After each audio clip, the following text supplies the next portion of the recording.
May buntag na itong tanan, ning kabuntagon, ako karon magpahayag, may buntag, karon magpahayag, adi, gitawag ang tao sa kalibutan, kita sayod, sumala sa unang Tesalonika, no? Mabasa na to na,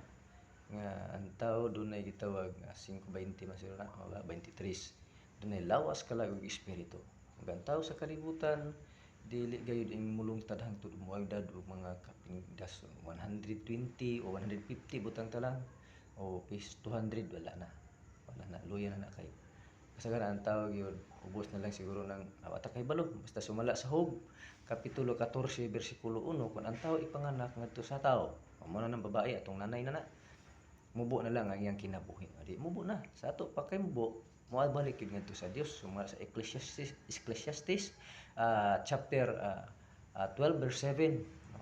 Nama adto ang yuta ang lawas mobalik ngadto sa yuta ug ang espiritu mobalik ngadto sa Dios nga mo'y nagbuhat niini no kay ang tao gibuhat man gikan sa bug sa yuta sumala sa Genesis kapitulo 2 bersikulo 7 no mabasa nato na sulat na sa Pentateuch of Moses ug usab na atong naon nga kitang tao gayud dunay ingon pagpahulay mobalik gyud ang atong lawas usa mao ni akong tatay na sa likod kining picture nga nakita sa Tatay Tansing ni karong pitsa April 1 ang iyang ika-40 na paghawa sumad siyang nawala ni kalibutan na iyang lawas ra may wala no pero ang espiritu perminti busa kami ang remnant family God nagtuo gayud sa inganang sistema magwali kami sa ingon dunay mga kamatayon nga mahitabo ngano nasulat sa Biblia nasulat sa Biblia nga kinahanglan magwali ngadto sa mga patay ngayon sila hinukman naman sa lawas apan mabuhi sila pinagi sa espiritu mabasa sa Biblia pastor na kung mong basahon na sa gitawag sulat sa unang Pedro no diya sa unang Pedro mabasa nato na sa unang Pedro nga magwali nga tungkol sa mga patay unsa bersikulo pastor unang Pedro kapitulo 4 bersikulo 6 nga magwali pod ngadto sa mga patay muna kami nga remnant family of God magwali sa dana